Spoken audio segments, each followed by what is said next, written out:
옆에 계시는 분과 사랑의 인사 나누시겠습니다.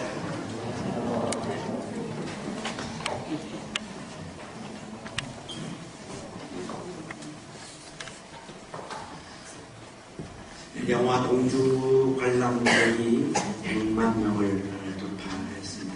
많은 분들이 흑백 영화이지만 많은 감동을 받고 있습니다. 이 영화의 주인공으로 나오는 윤동주님은 1917년 12월 30일에 중국 길림성 명동촌에서 태어났습니다. 이 명동촌은 좀 특이한 마을입니다. 아주 일찍부터 신학문을 받아들였고 그리고 기독교를 아주 일찍 받아들였던 아주 특이한 그런 마을입니다. 할아버님이 명동교회 장로님이었고 어릴 때부터 가정에서 기독교 신앙 교육을 받으면서 자라났습니다. 그리고 은진중학교에 입학을 하는데 이 명동촌에 있는 학교죠. 지금 현재 명동촌 입구가 이렇게 되어 있고요. 그리고 생가는 현재 예배당으로 사용되어지고 있습니다. 윤동주님이 입학했던 은진중학교는 그 당시 4개의 학교가 하나로 합해서 현재는 대성중학교라고 하는 간판이 이렇게 달려있고 이 정문을 들어가면 윤동주님의 시비가 맨 앞에 이렇게 있을 정도로 후배들이 윤동주님을 아주 매우 존경하고 있는 그런 상황인데 이 은진중학교가 기독교 학교였습니다. 그 당시 여기 교목이 우리가 잘 알고 있는 어둠 밤 마음의 잠겨라고 하는 찬송가를 작사하신 김재준 목사님, 우리나라의 기장을 처음으로 출발시켰던 그런 목사님이시죠. 그 김재준 목사님이 은진중학교의 교목이었습니다. 그래서 김재준 목사님으로부터 성경 공부를 배우고 이렇게 자라났던 거죠. 그때 동기생들이 이제 문익환 목사님, 장준하 선생님 다 이분들이 그 운동주님하고 동기생이고 김재준 목사님한테 성경을 배웠던 그런 분들입니다. 그러다가 신사참배를 하라 그래서 그거를 거절하고 그리고 숭실중학교로 평양으로 전학을 가는데 역시 숭실중학교도 기독교 학교입니다. 지금 우리 서울에 피난 와서 지금 남아있죠. 그리고 연희전문학교, 연세대학교를 입학을 했습니다. 문과대학에. 역시 또 여기도 기독교 학교고요. 그리고 졸업을 하고 일본의 도시샤대학, 동지사대학이라고도 부르는데요. 100년 넘은 일본의 학교입니다. 여기에 이제 유학을 하는데 이 도시샤대학도 기독교 학교입니다. 중학교 때부터 대학까지 유학까지 계속 기독교 학교에서 이렇게 기독교 신앙 교육을 받으면서 자라나셨습니다. 이 도시샤대학에 가면 그 시비가 있는데 맨 처음에 이렇게 시작합니다. 윤동주는 코리아의 민족 시인이자 독실한 크리스천 시인이기도 하다라고 시작되는 그런 비문이 이렇게 세워져 있을 정도로 도시샤대학에서도 윤동주님을 그렇게 많이 존경을 합니다.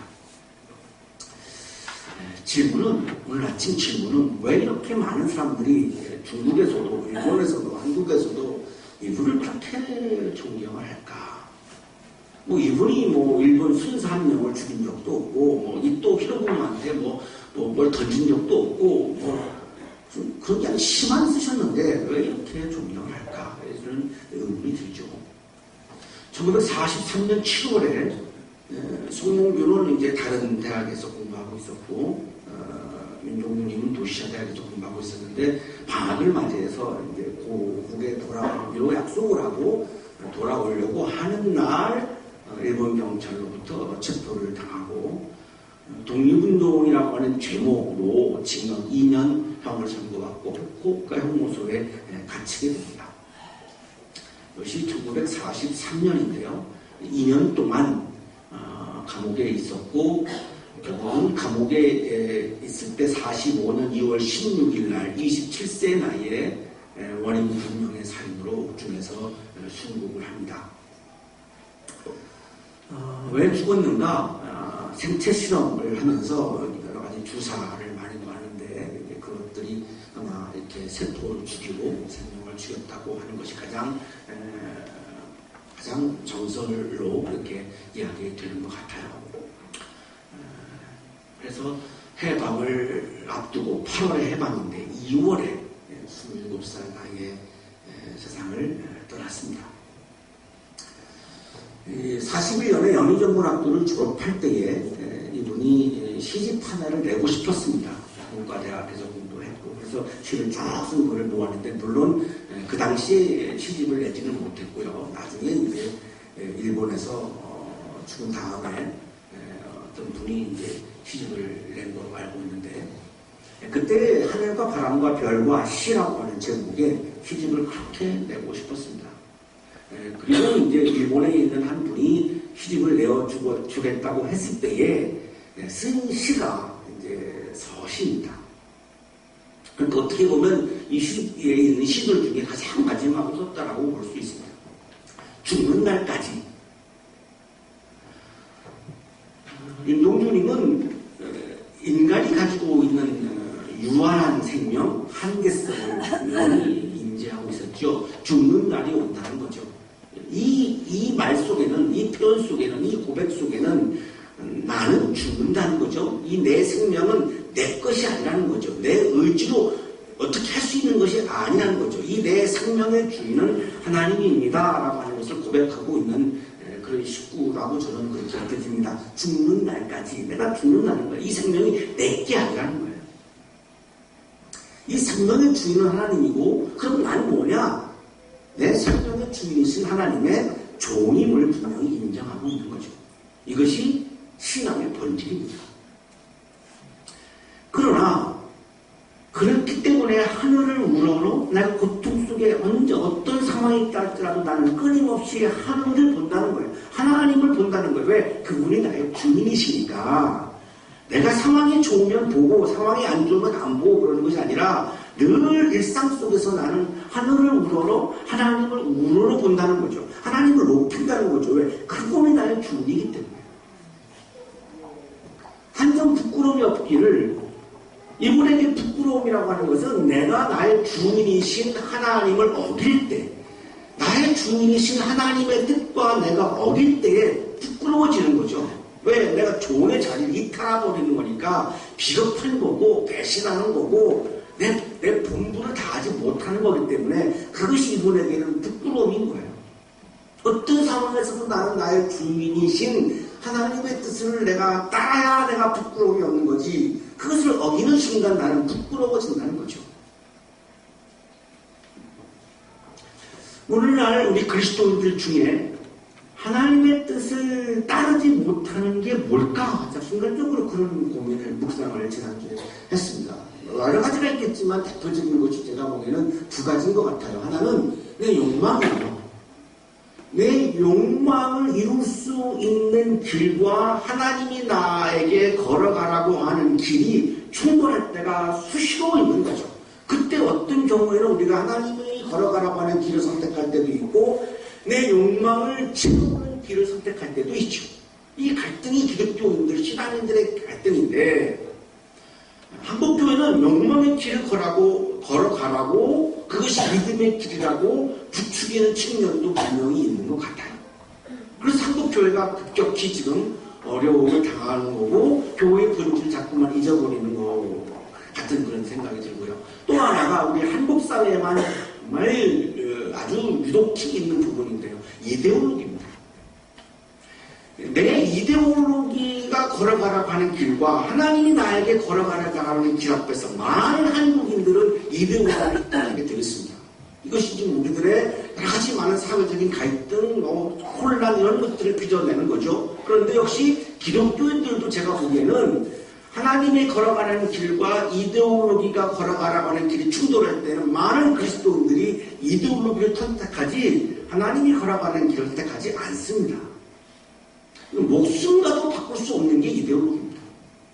그러다 보니까 이데올로기가 선택하는 길을 가다 보니까 신앙의 길은 자꾸만 줄어들고 없어지고 있는 거죠.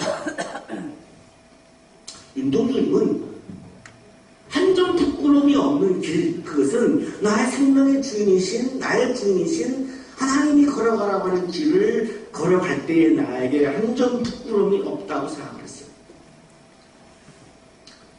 입세이는 바람에도 나는 괴로워했다. 유학을 하기 위해서 윤동주님은 신사참배도 거부했던 이분이었지만 결국은 창씨 개명을 합니다. 너무너무 그것이 괴로웠죠. 그리고 자신을 보니까 입세에 불과한 거예요. 정말 보잘것없는 존재예요. 내가 정말 그 신사참배까지 막 거절하며 전화까지 하고 내가 의롭게 살아보려고 발버둥 웃었지만 지금 이 순간에 지금 유학 가려고 창씨 개명을 하고 있는 자신을 보면서 정말 자기가 연약한 거죠. 입세에 불과한 거죠. 너무너무 그것이 괴로웠습니다. 이것이 우리 모든 인간의 실존이에요. 내가 믿음의 길을 걸어가면서 의롭게 살고 싶지만 그것이 늘 흔들리는 거죠. 때로는 내가 욕망의 길을 선택하고 때로는 내가 하나님의 길과 배치되는 일치할 때도 있지만 배치할 때도 있겠죠. 이데올로기를 선택할 때가 너무나 많은 거죠. 그렇게 나약한 존재에 불과한 거죠. 그러나 입세라고 하는 실존 앞에서 윤동주님은 절망하지 않습니다. 포기하지 않습니다. 주저하지 않습니다. 끊임없이 그 상황에서 별을 봅니다. 별나라라고 하는 초월적인 하나님의 나라. 그러나 그 초월적인 하나님의가 이 땅에 내재한다라고 하는 확고한 믿음을 가지고 끊임없이 별나라 하나님의 나라를 바라보았습니다. 이것이 이분의 신앙이었습니다. 우리가 세상 속에 살면서 현실 속에 살면서 얼마나 많은 고통들, 어려움들, 갈등들, 고민들, A를 걸어갈 건가, B를 걸어갈 건가, 이런 얼마나 많은 갈등들을 하고 삽니까? 그러나 그때마다 이분은 하나님을 본 거죠. 별나라를 본 거죠. 하나님 나라를 바라본 거죠. 그러고 나서 깨달은 것이 있습니다. 모든 죽어가는 것들, 모든 생명은 하나님으로부터 왔기에 모든 생명의 주인은 하나님이고 그러면 이 땅에 살고 있는 모든 생명은 그 사람이 어떤 욕망을 품고 있든 어떤 이데올로기를 가지고 있든 무슨 생각을 하든 어떤 처지에 놓여 있든 하나님으로부터 온 생명이기에 내 주인이 하나님이라면 내가 종이라면 나는 모든 생명을 사랑해야 돼 라고 하는 것을 결심합니다. 그 생명을 사랑하는 데 있어서 이데올로기가 무슨 소용이 있고 무슨 경제적인 게 무슨 상관이 있고 배움의 차이가 무슨 차이가 있겠고 아무런 것이 없어요. 모든 생명은 다 내가 사랑해야 되겠다라고 결심해요. 내가 볼 때는 이게 기독교 신앙입니다. 자꾸만 편갈라서 이 사람들은 내가 사랑할 수 없고 이 사람들만 사랑하고 완전 독단이 떨어져서 이 사람들은 다 죽고 예수 믿는 사람들만 딱 살아나야 돼. 이건 기독교 신앙이 아닙니다. 그리고 나한테 주어진 길을 걸어가야겠다. 제가 굉장히 감동받은 식비가 주어진 길이었습니다. 내가 정해서 내가 가고자 하는 길, 마이웨이가 아니라 프랭크 시나트라라고 하는 분이 이야기하는 노래하는 마이웨이를 보면 철저히 내가 생각하는 내가 옳다고 생각하는 내가 정한 길이죠. 얼마 전에 그분이 돌아가시는 것 같아요. 윤동주님은 마이웨이가 즉 주어진 길이었습니다. 하나님으로부터 주어진 길, 그 길이 어떤 십자가의 길이든 어떤 고통에 따르든 어떤 기쁨이 있든 내 욕망과 배치되든 일치하든 내 이데올로기와 일치하든 배치하든 모든 것 다 상관하지 않고 하나님으로부터 주어진 길이라면 그분이 나의 주인이기에 나는 그분의 종이기에 나는 그 길을 걸어가겠다는 겁니다. 오늘 밤에도 그러려면 아직도 밤이 계속될 수밖에 없죠. 주어진 길, 내가 가고 싶은 길이 아니라 하나님으로부터 주어진 길을 걸어가려면 끊임없이 밤길입니다. 거기에는 고통이 따라야 되고 수단이 따라야겠죠. 그래서 밤이에요. 그러나 윤동주님의 믿음은 거기서도 또 별을 봅니다. 별나라 하나님 나라를 봅니다. 물론 바람이 불어오죠. 바람이 불어와서 그 별나라를 흔들죠. 별나라가 이 땅에 오고 하나님의 나라가 도래하는 그거를 끊임없이 흔들죠. 그래도 나는 그 길을 걸어가겠다는 겁니다.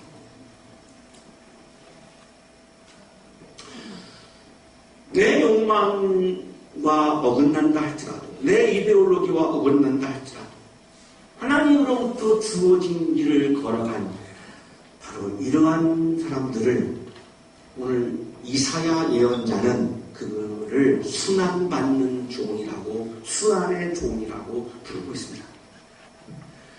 안중근, 유관순, 윤동주 등등등 이런 순환의 종들이 있었기에 해방이라고 하는 하나님 나라의 열매가 있고, 지금 우리가 일제 노예가 아닌 자유민으로 살아가고 있는 거죠. 자, 그렇다면 오늘날에도 이 땅에 하나님의 나라가 도래하려면 내 욕망을 따라가지 않고 내 이데올로기를 따라가지 아니하고 주어진 길을, 하나님으로부터 주어진 길을, 하나님 나라를 이루는 길, 모든 사람들을 사랑하는 길, 많은 사람들을 행복하게 하는 길, 그 길을 내가 정말 나의 길로, 마음의 길로 선택하고 거기에 희생이 있더라도, 아픔이 있더라도, 거기에 고통이 따른다 할지라도 기꺼이 당당하게 기쁜 마음으로 마음 상하지 않고 기쁨으로 그 길을 걸어가는 이 순환의 종들이 오늘날에도 있어야, 그것을 순환의 종들이 늘어나야 이 땅에 하나님의 나라가 확장되어 갈 수 있는 거죠. 아쉬운 것은 한국 교회에서는 순환의 종의 길을 걸어갈 것을 이야기하기보다는 편안한 길을, 성공하는 길을, 출세하는 길을 많이 강조하면서 기독교의 본질이 흐려진 것 같아서 마음이 아픈 겁니다. 누가 좋아하겠습니까? 순환의 종으로 순환의 길을 걸어가라고 한다면 누가 좋아하겠습니까? 예수 믿으면 복 받고, 예수 믿으면 부자 되고, 예수 믿으면 출세하고, 예수 믿으면 많은 권력이 주어진다라고 얘기를 해야 많은 사람들이 좋아하겠죠. 그러나 오늘 아침 이사야 예언자는 하나님으로부터 주어진 길을 마음 상하지 않고 당당하게 기쁨으로 걸어가는 사람을 순환의 종, 야훼 하나님의 종이라고 부릅니다. 이런 그리스도인들이 그리운 겁니다. 나의 종을 보아라. 그는 내가 붙들어주는 사람이다. 내가 택한 사람, 내가 마음으로 기뻐하는 사람이다. 내가 그에게 나의 영을 주었으니 그가 문민족에게 공의를 베풀 것이다. 나의 주어진 길을 걸어가는 종들에게 내가 영을 부어주지. 마귀의 일을 걸어가는 사람, 욕망의 길을, 이데올로기의 길을 걸어가는 사람들에게는 영을 부어주시지 않는다는 겁니다. 하나님의 영이 거기에는 없다는 겁니다. 그러나 그가 찔린 것은 우리의 허물 때문이고, 그가 상처를 받은 것은 우리의 약함 때문이다. 그가 징계를 받음으로써 우리가 평화를 누리고, 그가 매를 맞음으로써 우리의 병이 나았다. 누군가는 징계도 받고 누군가는 매를 맞아야 하는 사람이 있어야 이 땅의 평화도 이루어지고 치유도 이루어지는 거죠. 우리 한양동산에서도 마찬가지죠. 누군가는 매를 맞아야 되고, 누군가는 수단을 당해야 되고, 누군가는 그 수단의 길을 기쁨으로 감당해야 여기에 평화가 이루어지고 치유가 있고 행복이 있는 거죠. 모든 구성원들이 다 편한 길을 가고 나니 누리기만 하겠다 그러면 그 동산에 평화와 치유가 있을 수 없다는 거예요.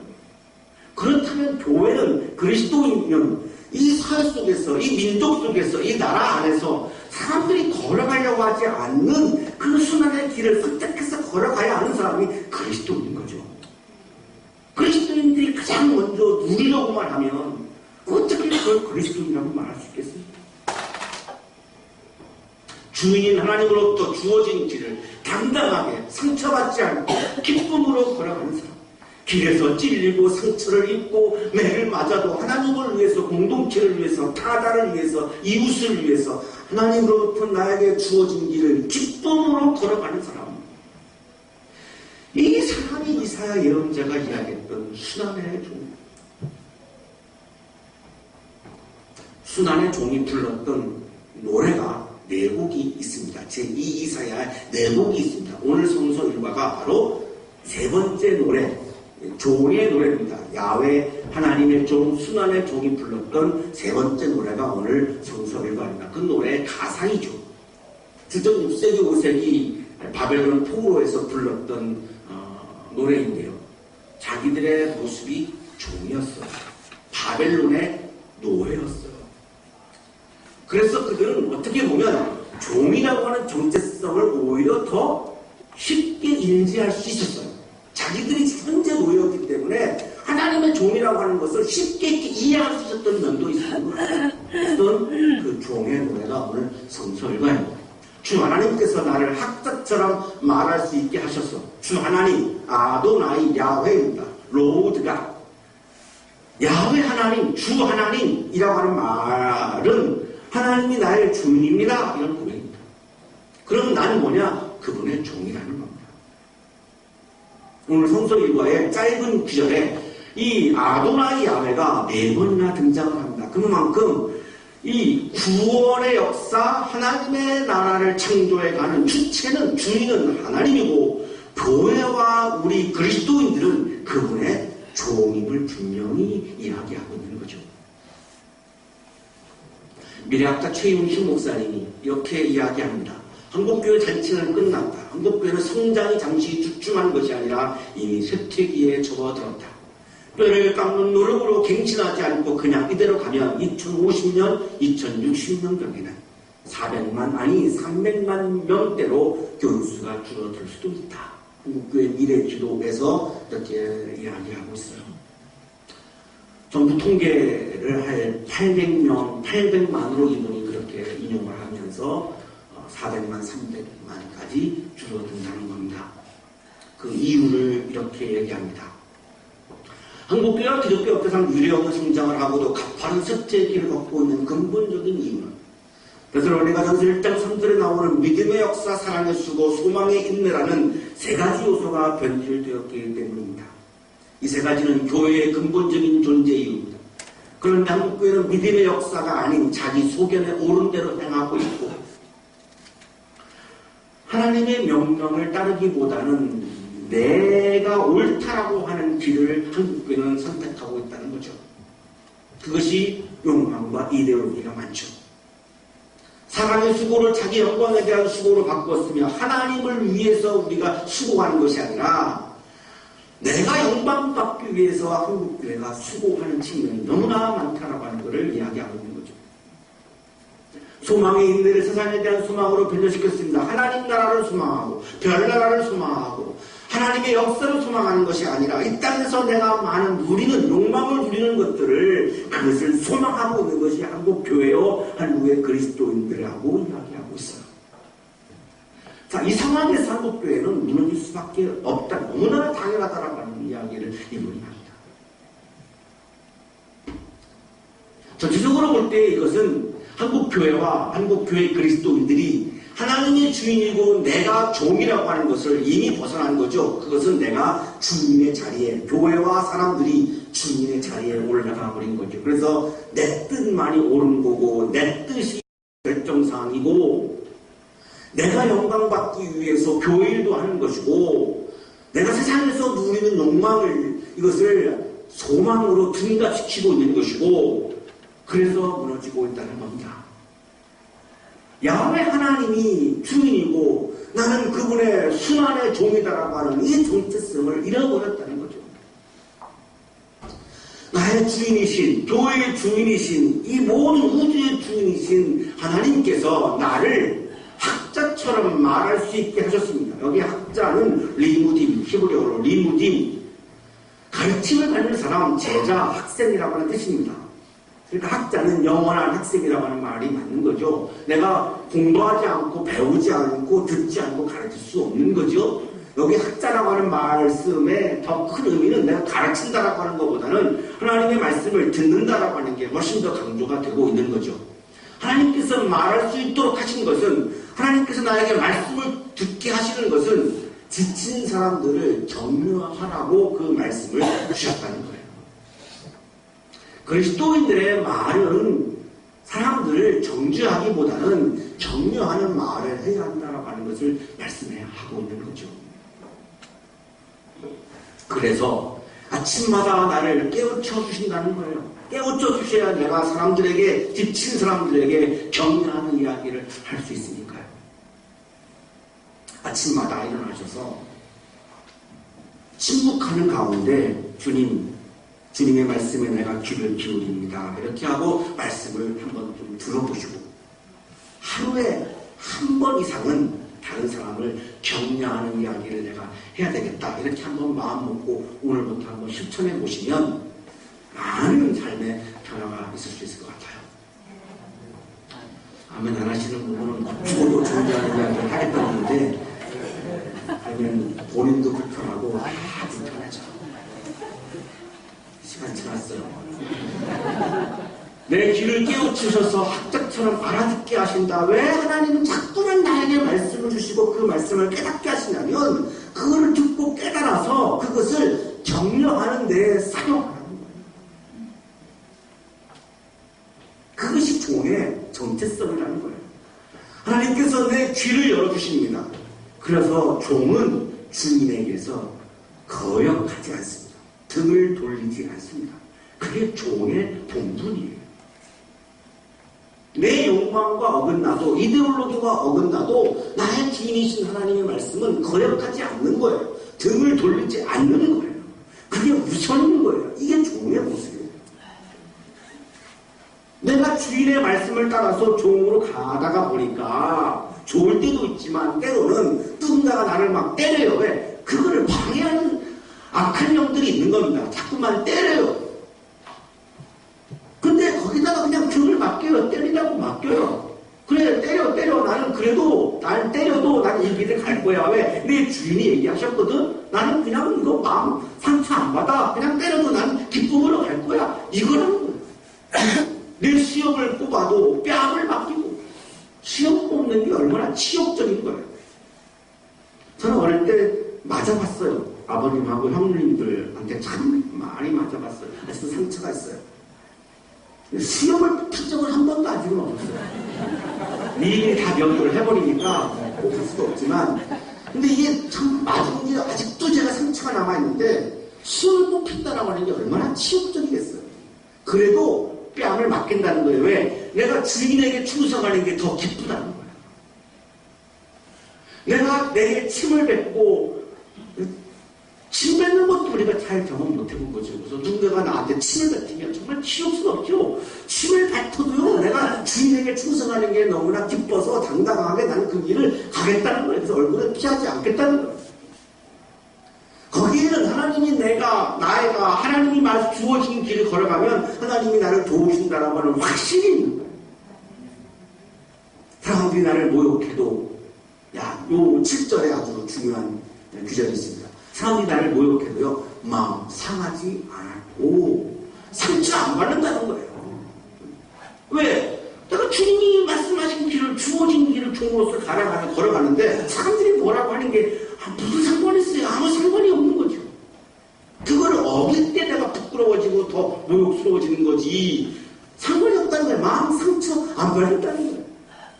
오히려 내가 각오하고 어려움을 견디어내고 부끄러움을 당하지 않고 오히려 당당하게 상처받지 기쁨으로 주님이 나에게 주인이 나한테 말씀하신 그 길을 기쁨으로 하겠다.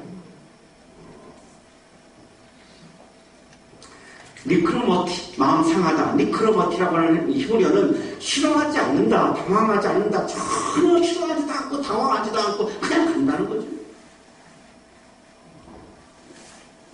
로미오가 줄리엣을 위해서 죽을 때에 상처받았겠어요? 그 죽는 게 싫었겠어요? 당황했겠어요? 그냥 당연히 그냥 그걸 그냥 당당하고 기쁨으로 한 거죠. 왜? 너무나 사랑하니까. 그런 거죠. 그런 거.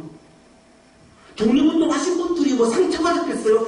그게 정말 기쁨으로 당당하게 그것을 감당한 거죠. 그리스도인들이 바로 그런 삶이라는 거예요. 나를 의롭다 하시는 사람들이 나에게 아무리 정죄해도 하나님은 내가 종의 길을 걸어가면 나를 죄가 없다라고 해주신다는 거예요.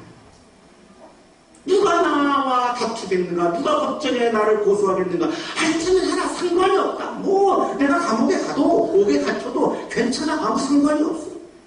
나라와 민족을 주인으로 삼고 나라와 민족의 종으로 살았던 독립운동을 했던 분들이 기꺼이 감옥에 갔던 것은 그것을 기쁨으로 간 거예요. 치욕스럽지 않은 거예요. 모욕당하지 않는 거예요. 오히려 친일했던 분들이 치욕스러운 거지 오히려 감옥에 갔던 이분들은 치욕스럽지 않았어요. 당당했어요. 기뻤어요. 왜? 그것이 나의 주인인 나라를 위해서 간 길이기에 그것처럼 그리스도인은 나의 주인이신 하나님의 길을 당당하게 기쁨으로 상처받지 않고 걸어가는 겁니다. 주 하나님께서 도와주시고 아무리 사람들이 나에게 정죄해도 아무런 상관이 없기 때문이죠. 그래서 오늘 아침 예수 그리스도는 나귀를 타고 예루살렘 성을 입성한 것이 하나님이 원하시는 길이었기에 성전 이데올로기에 빠져서 그 이데올로기의 잣대로 예수를 정죄했던 유대인들, 예수를 죽이려고 했던 그 이데올로기 앞에서도 굴하지 않고 당당하게 상처받지 않고 기쁨으로 나귀 타고 예루살렘 성에 입성을 했던 것입니다. 그것을 기억하고 기념하는 날이 오늘 종려주의입니다. 사람들이 종려나무 가지를 얻고 들고 호산나 호산나 그분을 환영했고 저게 바로 종려나무이죠. 야훼 하나님의 종의 사명은 첫째 지친 사람을 격려하는 것입니다. 두 번째 아침마다 깨어나서 나의 주인이신 그분의 말씀을 듣는 것입니다. 세 번째는 하나님 나라를 위해서 순환의 길을 마음 상하지 않고 당당하게 기쁨으로 기꺼이 오늘도 그 길을 나에게 주어진 길을 걸어가는 사람이 바로 순환의 종, 그리스도의 종, 진정한 그리스도의 삶입니다. 우리부터 대학교회를 섬기는 우리부터 많은 것을 누리는 그리스도인이기보다는 순환의 종으로 주어진 길을 힘차게 걸어가는 우리 한양대학교가 되기를 주님의 이름으로 축복합니다.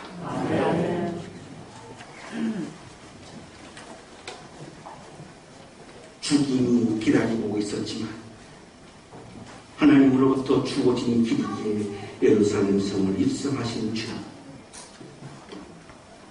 우리가 주님을 믿는다고 하면서도 여전히 우리는 욕망의 길, 이데올로기의 길을 따라서 걸어가고 있습니다.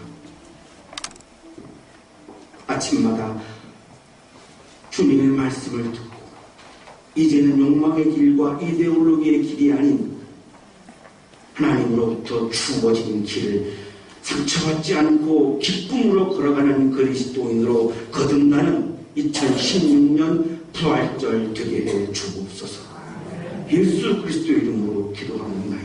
아멘.